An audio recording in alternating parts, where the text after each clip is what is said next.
네, 안녕하십니까. 부동산 정책 파트로 갈게요. 부동산 정책입니다. 자, 부동산 정책은 한 4문제에서 5문제 정도가 시험 문제 나온다고 볼 수가 있습니다. 그래서 이제 우리 교재 보시면 이제 정책 파트가 있죠. 그래서 이제 그 부동산 정책 크게 본다면 결정 분야에서 이제 제 1장에 이제 정책론이라는 게 있어요. 그 정책론 자체가 이제 부동산 문제와 부동산 정책이 있는데 부동산 문제 파트는 이렇게 출제 빈도가 높지는 않습니다. 그래서 이제 바로 여기 이제 교재에 보시면 부동산 정책 파트로 들어가도록 할게요. 정책의 개요를 보시면요, 정부가 부동산 시장에 개입하는 이유가 있어요. 자, 정부의 시장 개입 이유서부터가 이제 스타트인데요. 정부의 시장 개입 이유입니다. 두 가지인데요. 정치적과 경제적으로 이루어집니다. 자, 시장은 우리가 돈 넣고 잘 돼야 돼요. 그래서 효율적으로 잘 돌아야 되는데 너무 잘 돌아도 있는 사람이 너무 먹으면 어때요? 분배가 잘 안 되죠. 형평성이. 그래서 저소득층을 위해서 개입하는 게 정치적입니다. 그래서 이제 정치적과 경제적이라는 얘기가 나와 있죠. 근데 너무 안 돌아가도 시장 기능이 제대로 하지 못하죠. 그래서 그걸 시장 실패라고 합니다. 시장의 실패를 수정하기 위해서 개입하는 것은 경제적이다. 그럼 저소득층을 위해서 우리가 특히 임대주택 정책을 쓰는데요. 자, 임대주택 정책을 공공임대를 싸게 줘야 돼요. 그러지만 이제 형평성에 맞게끔 갈 수 있죠. 저소득층을 위한 것이라는 것은 여기가 저같이 다 사회적 구성원이라면 사회적 목표를 달성하기 위해서는 저소득층을 위해서는 정치적으로 가고요. 경제적은 이제 시장의 실패다 이렇게 보시면 됩니다. 자, 그래서 이거를 어떻게 편법 야매라고 하죠. 야매를 이제 보시냐면 일단 이렇게 볼게요. 우리가 만약에 그 대통령이 이제 취임을 하신다. 그러면 복지국가 건설에 힘쓰겠습니다. 빈부격차를 줄이겠습니다. 하면 정치적이고요. 그 다음에 시장 경제를 살리겠습니다. 그러면 경제적이죠. 자, 그래서 이 두 가지를 본다면요. 만약에 시장의 실패라는 게 나와요. 그죠? 그러면 경제활동하는 게 시장이잖아요. 그럼 시장의 실패, 시장이라는 단어가 나오면 경제적 찍고요. 자, 이거 편법입니다. 야매인데요. 저소득이라는 게 지어 들어갑니다. 그래서 제가 여러분한테 저소득, 그 혀를 짧게 하면 여기도 정치적 나오셔야 돼요. 그래서 저소득은 정치적이다. 이렇게 한번 해보세요. 그러면 이렇게 암기 기법이 되면서 된다는 얘기죠. 그래서 한번 이렇게 제가 편법을 야매를 만든 이유는 자, 여기 한번 나온 적이 있었어요. 그래서 저소득층은 위한 것은 경제적이다. 틀리죠. 그래서 이렇게 구분하라는 거 꼭 말씀을 드리겠고요. 그 다음에 이제 밑에 보시면 시장 실패라는 게 있습니다. 그러니까 시장의 메커니즘이 효율적으로 자원 배분을 실현하지 못한 경우죠. 자, 그래서 이제 시험 문제가 뭐 나오냐면 두 번째는 자, 시장 실패의 원인을 찾아서 그 대책을 마련해야 됩니다. 그죠? 자, 그럼 어떻게 돼요? 그 책에 우리가 보시면 시장 실패의 원인이라는 게 있죠. 그러니까 시장 실패의 원인을 먼저 보고 대책을 보였는데요. 순서대로 가겠습니다. 자, 우리 부동산 시장은 불안전합니다. 그래서 불안전 경쟁 시장이에요. 자, 그래서 첫 번째 보시면 불안전 경쟁 시장이다. 그래서 이제 독과점이라는 게 나오죠. 독과점이라는 얘기 들어보셨을 거예요. 소수업체. 불안전 경쟁이기 때문에 시장이 실패가 되는데요. 독과점 때문에 그렇습니다. 자, 우리 솔직히 이제 통신요금, 우리가 통신사들이 우리나라는 이제 굉장히 비싸죠. 이 통신요금이 좀 비싸다고 생각합니다. 그 소수업체들이 비용을 지불한 이상으로 또 이익을 또 챙겨갈 수 있어요. 그러면 이런 게 이제 독과점으로 과소 생산으로 유휴시설 등이 존재하므로 시장 실패가 가진다고 나와 있는데요. 이걸 조금 여러분들이 어렵지만 넘기시면은 5번에 규모의 경제라는 게 있습니다. 자, 보통 우리가 이 독과점이라는 자체는 대기업이죠. 우리가 아까 그 통신사 3사가 다 대기업이니까 대기업은 규모를 크게 합니다. 규모를 크게 하는 걸 규모의 경제라 그래요. 자, 그럼 규모의 경제가 발생하면 대량 생산이 가능합니다. 원가 절감이 되니까 생산비를 절감되면 가격을 다운시킬 수가 있어요. 그럼 그 주위에 있는 중소기업들이 이제 도산되면서 다시 독점화가 가능하다는 얘기죠. 규모의 경제도 시장 실패의 원인으로 봐야 됩니다. 그래서 대책까지 가야 되는데 그 대책은 독과점 규제한다는 얘기 들으셨죠? 제가 박사 논문이 SSM, 슈퍼마켓에 대한 기업 슈퍼마켓에 대해서 썼는데요. 자, 기업 슈퍼마켓이 이제 들어서면서 이거 어떻습니까? 주위에 있는 이 재래시장이 또 죽을 수 있어요. 그래서 이 어떤 시간 제한을 주는 거 아마 여러분들이 아실 겁니다. 독과점 규제라는 게 그거고요. 그 다음에 다시 전 페이지 보시면은 두 번째 공공재라는 게 있어요. 자, 두 번째 공공재는 공공이 쓰는 재화입니다. 공공재. 자, 그래서 공공이 쓰는 재화는 공원을 예를 들 수 있습니다. 정부가 공원을 한다는 자체는 개방을 하죠. 그럼 개방을 하게 되면요. 자, 서로 경합하지도 않고 비경합하고 서로 돈을 내지 않으려고 그래요. 돈을 내지 않으면 우리가 비배제합니다. 돈을 냈더라도 배제하지 않아요. 그래서 얘는 비경합성이라는 게 중요하죠. 앞에 반드시 비가 들어가야 됩니다. 그 다음에 배제하지 않는다. 비배제성. 꼭 비가 들어가야 된다는 거. 그러면 특히 이제 공원 같은 게 이 공공재가 되는데요. 자, 아까 공공재는 야매로 공짜, 돈을 안 냈다는 얘기입니다. 그러면 무임승차가 발생할 수밖에 없어요. 그럼 무임승차가 발생한 상태에서 자, 이걸 여러분 생각해 보세요. 그럼 이거를 민간한테 맡겨서 삼성한테 공원을 운영하라 하면 삼성이 당연히 안 하겠죠. 에버랜드는 입장료를 받기 때문에 돌아가는 거예요. 그럼 무임승차하면 과소생산된다는 게 시험 문제 한 2문제 정도가 나왔습니다. 과소생산은 건 정부가 개입을 해서 공공재를 직접 공급을 해야겠죠. 그 다음에 이제 세 번째는 정보의 비대칭이라는 게 나옵니다. 정보의 비대칭성이죠. 자, 이 비라는 자체가 정보의 차이가 있다는 얘기예요. 자, 어떻습니까? 우리가 정보가 차이가 있다는 것은 보통 부동산이 이 정보가 어디가 개발될지 현실적으로 아시는 분들은 위 상위 계층들밖에 모르잖아요. 우리는 모릅니다. 정보의 차이가 있다는 얘기예요. 그렇기 때문에 당연히 우리가 시장이 이 정보가 불안전하기 때문에 시장이 실패가 된다는 거죠. 그래서 고급 정보를 많이 가지고 있는 계층만 이 정상 이상의 초과연을 누린다는 겁니다. 그래서 여러 가지 우리가 도덕적 해이가 나타나고 역성장이 나타나서 시장이 실패가 될 수가 있다는 얘기죠. 그래서 보험가입으로 인한 태만에 대한 보험회사의 잘못된 선택 또는 중고차 구입자의 잘못된 선택, 역선택이라는 건데 참고적으로 보시고요. 외부 효과라는 게 있습니다. 외부 효과는 중요하기 때문에 또 따로 볼 거예요. 외부 효과는 여기서 간단하게 볼게요. 네 번째는 외부 효과라는 게 있습니다. 자, 외부 효과라는 자체는요. 정예보가와 부외보가로 나눕니다. 여기는 이해를 돕기 위해서 그냥 간단하게 이제 보겠는데요. 어때요? 만약에 3필지, 4필지, 5필지가 있다. 자, 그러면 갑이라는 75세 노인이 옆집을 쓸어줍니다. 쓰레기 봉투가 들어가겠죠. 이 쓰레기 봉투를 개인이 부담하게 됩니다. 계속적으로 유지를 못하니까 주민의 공동 노력이 필요한데 무임승차가 된다는 얘기예요. 그럼 당연히 과소생산이 돼서 정부가 개입해서 쓰레기 봉투를 사줘야죠. 그 다음에 부외보가는 갑이 양식업을 하는데요. 을돌이가 공장을 합니다. 시멘트 공장. 폐수를 내려보내요. 그럼 손실에 대한 보상을 해주는데 안 하거든요. 그래서 아까 이익에 대한 대가도 주지 않았고 손실에 대한 보상. 우리가 보통 차를 가다가 뒤에서 이렇게 박으면 100% 보상입니다. 뒤로 눕죠.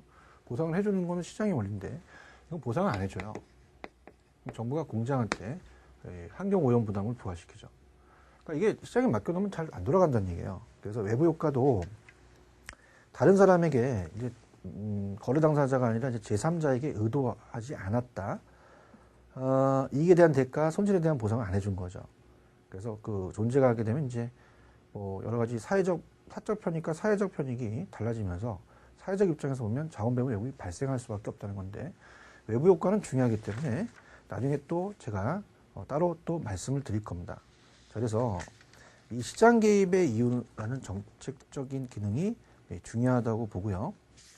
그 다음에 이제 교재로 쭉 넘어가시면요. 자, 이번 토지 정책의 쭉 내용을 보시게 되면 이 1번, 2번, 3번에 토지 정책에 대한 그 토지 정책의 개입 수단이라는 게 나옵니다. 토지 정책에.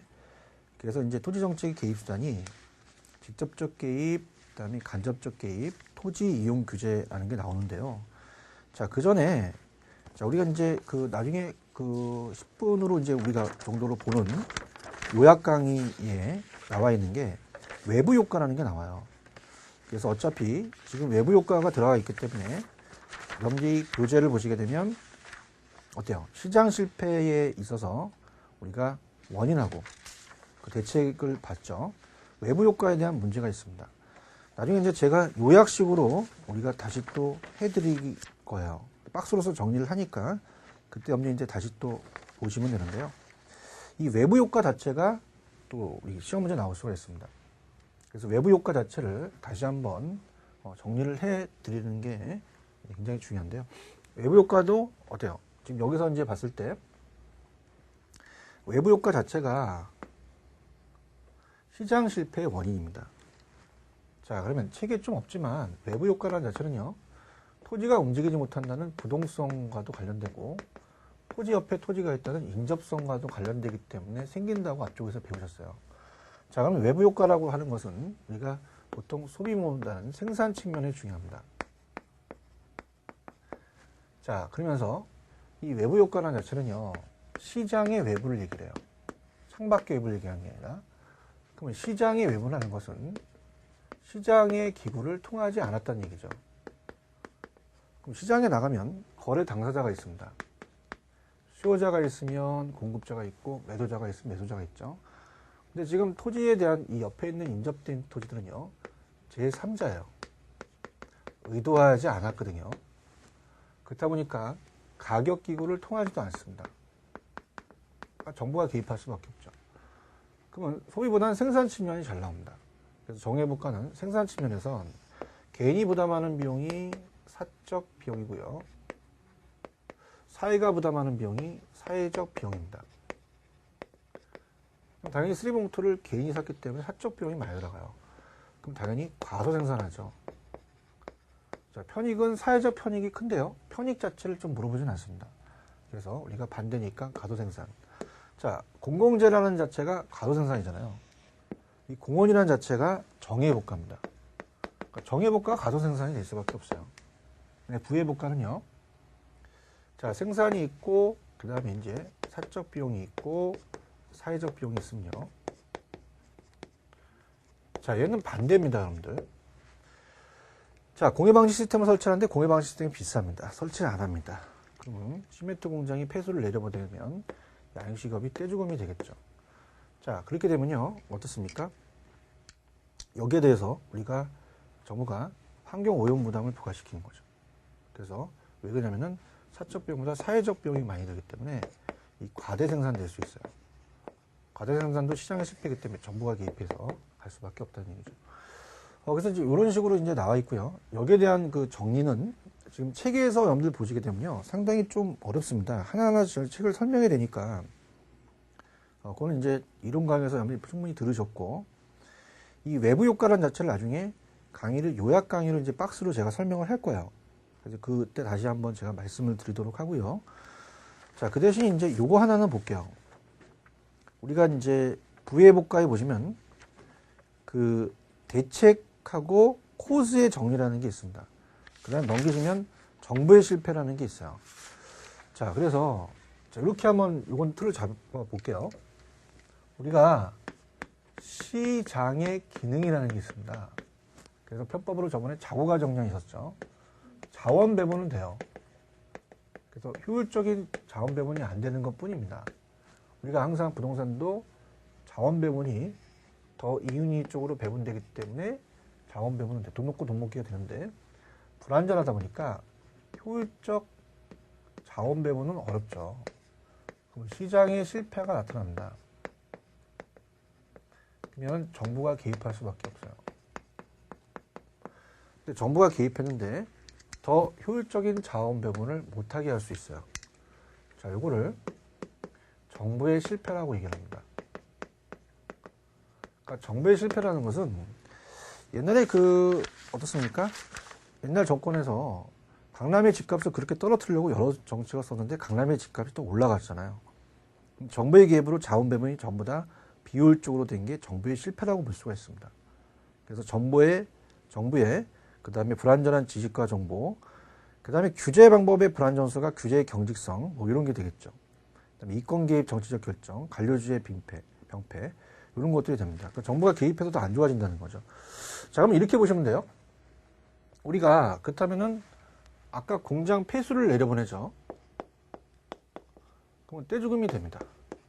그래서 사회적 비용이 많이 들어가서 정부가 개입해서 공장을 환경오염 부담을 부과시켜요.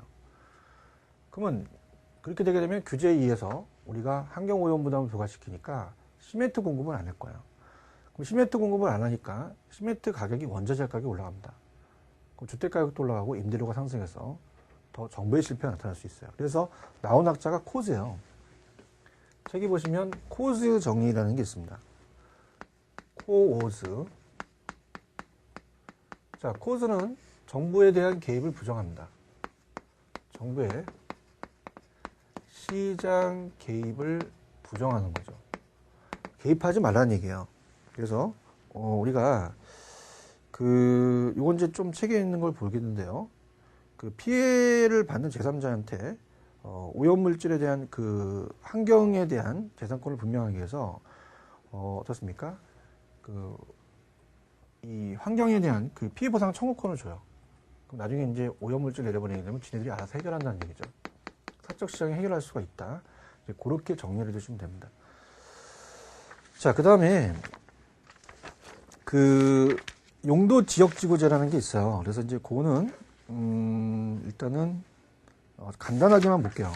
근데 이제 교재를 보시면 토지정책 2번에 양가로 1번, 양가로 2번에 지역지구제라는 게 있습니다. 자, 요거는 지역지구제 자체가 우리가 세부적인 내용은 이제 좀 참고를 하시고요. 이렇게 들어갈게요. 지역지구제는 여기서 관련됩니다. 경제적 기능인데요. 자, 지역지구제라는 것을 공법 시간에 배우십니다. 지역은 전용주거지역과 상업지역. 자, 우리가 지역지구, 미관지구와 고도지구가 있다. 지역지구제인데요.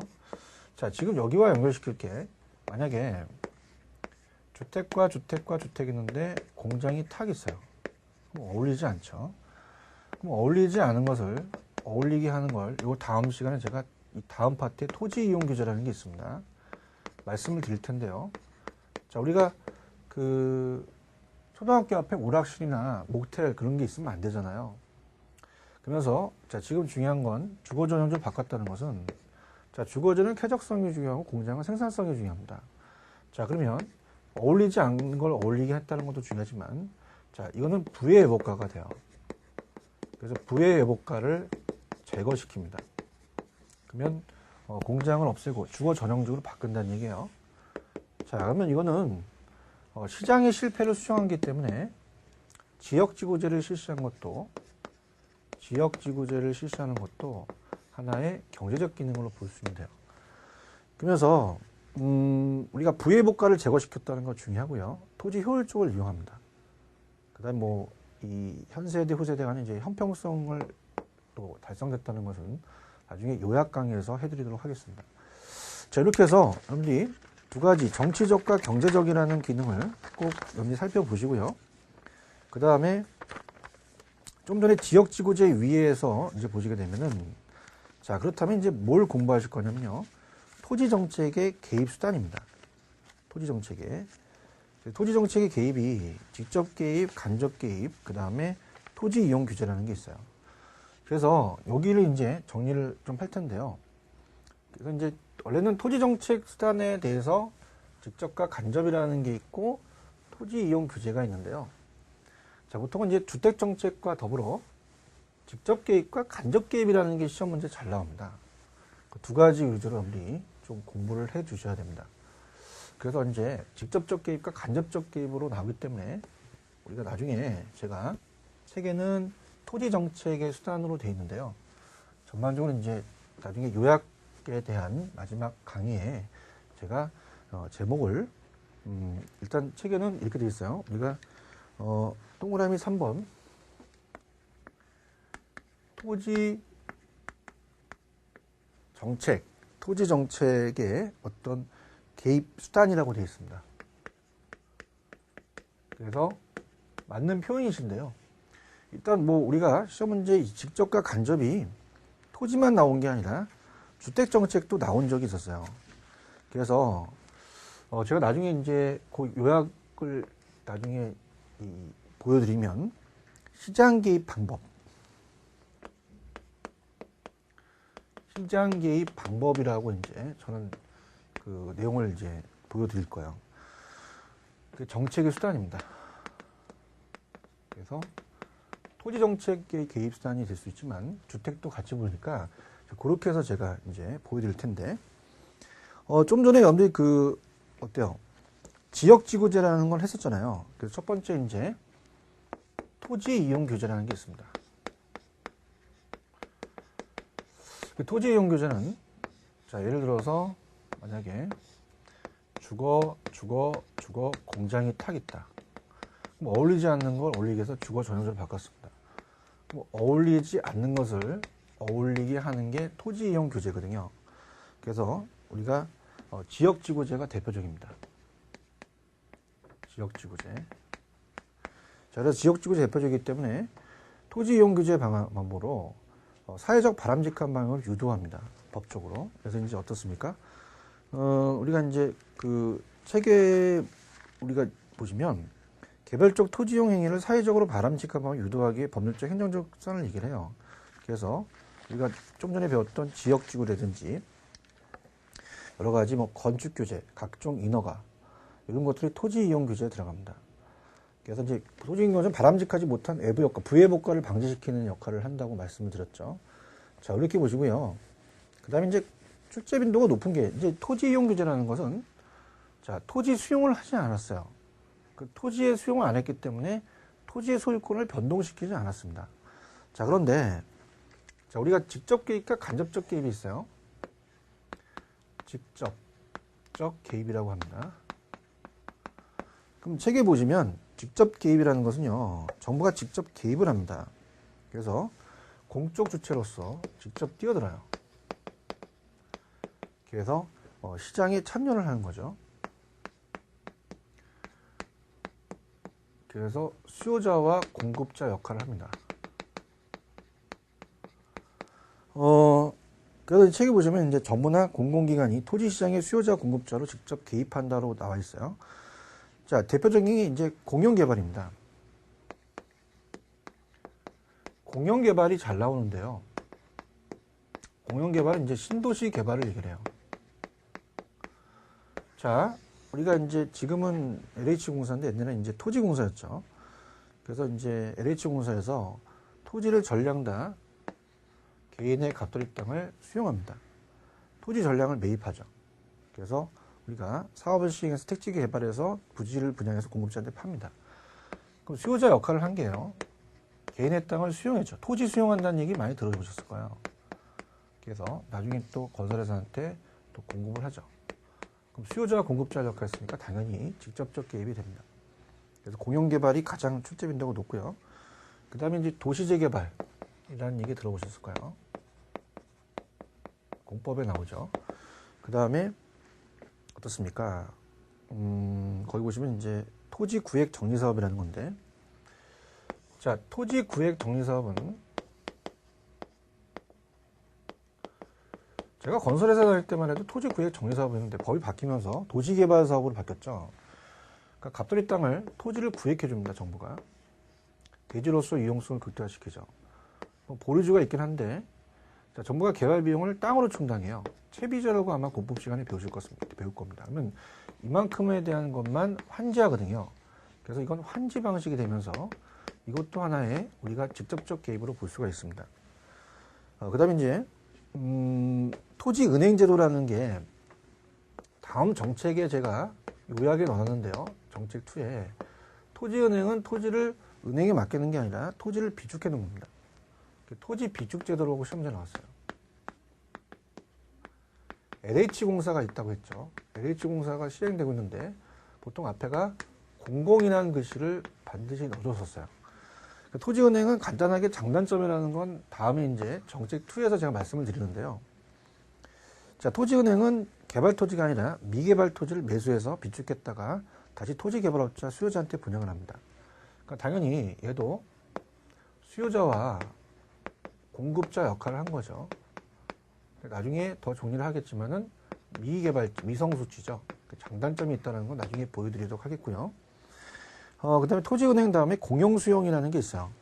공용수용. 아까 토지수용이라는 게 있었죠. 그래서 공용수용이 있고요.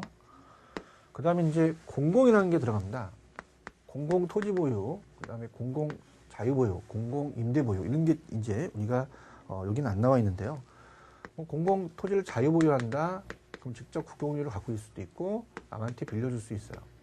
그 다음에 지금 제가 전반적인 이 정책을 얘기한다면 주택정책도 들어갈 수 있습니다. 주택정책에 공공임대주택이라는 게 있어요. 그래서 공공임대주택정책은 정부가 어떻습니까? LH공사가 더 싸게 공급을 하는 거죠. 그래서 직접적 개입과 간접적 개입의 차이점이 시험 문제 나왔었는데요. 특히 이제 공영이라든지 공공. 자, LH공사에 시행하는 이 토지은행은 공공토지비축제가 나왔습니다. 공영 또는 토지 수용은 다 직접적 개입이라고 24회 때 출제가 되었어요. 자, 그렇게 여러분들이 보시면 되고요. 그래서 이제 직접적 개입은 어떻습니까? 즉각적으로 나타나는 장점이 있는 반면 시장기를 해결할 수 있다는 단점이 있죠. 그래서 어떻습니까? 우리가 직접적 개입은 적극적인 개입이에요. 그래서 시장을 불신하죠. 불신하니까 직접 정부가 뛰어들겠다는 얘기입니다. 그 다음에 이제 그렇다면은 간접적 개입은 정부의 신뢰가 있는 거예요. 그래서 너 한번 해봐라. 그래서 이 민간업체한테 맡기는 겁니다. 그래서 우리가 이 세 번째는 직접적이 아니라 간접이에요. 간접적 개입이라고 볼 수 있죠. 이건 공적 주체로 참여하는 게 아니라 시장기구 틀을 유지합니다. 시장기구의 틀을 유지해서 민간업체한테 맡겨요. 그죠? 그러면 민간업체한테 개발할 수 있게끔 우리가 금융상 지원을 해주고요. 자, 금융상 지원은 자금의 융통이에요. 그래서 시험 문제에 뭐가 나왔었냐면요. 대부 비율의 조정이라는 게 나왔습니다. 그러니까 대부 비율의 조정은요. 돈 빌릴 수 있는 비율을 높여주는 거예요. 그럼 예를 들어서 10억이다. 10억에 만약에 70% 빌려준다. 그럼 70%는 7억이잖아요. 90% 빌려, 그럴 리는 없겠지만 9억까지도 땡겨줄 수 있죠. 이렇게 하면 더 지원을 해줄 수 있고, 그 다음에 이제 보조금을 지급한다든가, 세금을 감면해 줄 수 있죠. 그럼 이렇게 되려면 세금을 걷어야 됩니다. 그래서 각종 조세 정책을 펴나가겠죠. 각종 조세 정책. 세제라는 게 나옵니다. 세제가 조세 제도고요. 그 다음에 각종 개발 부담금이라는 게 나와요. 그래서 시험 문제에 자, 금융상 지원, 대부 비율 조정, 보조, 세금, 세제, 부담금 이런 거 나오면 간접적 개입 찍으셔야 돼요. 자, 그래서 간접적 개입은 토지시장에 수요자 공급자에 영향을 미치는 정책을 펼쳐서 간접적으로 토지 수요와 공급을 조절하는 건데요. 시장기구 틀을 유지하면서 맡기는 거예요. 그래서 세금, 금융지원, 보조금 지급, 각종 부담금 그래서 이런 거 나오면 간접적 개입을 찍으셔야 됩니다. 그래서 나중에 이제 제가 요약 강의를 할 때 정부에 대한 시장 개입이 좀 전에 정치적과 경제적이라는 게 있었다 그랬죠. 그렇고 우리가 일단은 어때요? 이 정치적과 경제적을 이제 봤을 때 시장 실패의 또 원인이 있었습니다. 그 원인이 이제 독과점, 불안전해서 그렇고 규모의 경제, 공공재, 그 다음에 이제 외부 효과, 그 다음에 정보의 비대칭, 비가 꼭 들어가야 되죠. 거기서 이제 체크를 하셔야 돼요. 그래서 이제 그런 내용들은 이제 나중에 또 다시 한번 제가 말씀드리도록 하겠고요. 그 다음에 이제 외부 효과랑, 시험문제가 외부 효과랑 또 지역지구제가 또 시험문제 출제가 됩니다. 그래서 그건 또 나중에 유학 강의 때 말씀을 드리고요. 자, 지금 하는 이 토지이용 교재, 이 직접 개입, 간접 개입, 특히 공영이나 공공 토지 수용 나오면 직접 개입 찍으시고요. 그다음에 금융상 지정, 대부비율 지원, 대부비율 조정, 보조금, 세금, 개발금융 나오면 간접 개입을 우리가 체크해 두신다는 걸 꼭 기억하시기 바랍니다. 특히 이제 보통 우리가 어떻습니까? 보금자리 주택 같은 건 어떻게 돼요? 이 보금자리 주택을 들어보셨죠? 보금자리 주택을 공급하는 것은 간접이다 이렇게 나왔어요. 간접이 아니라 직접이죠. 뭐 이런 것들도 한번 생각해 보셔야 됩니다. 자, 여기까지는 다 주택 부동산 정책, 그래서 우리가 정책 1을 살펴봤습니다. 수고하셨습니다.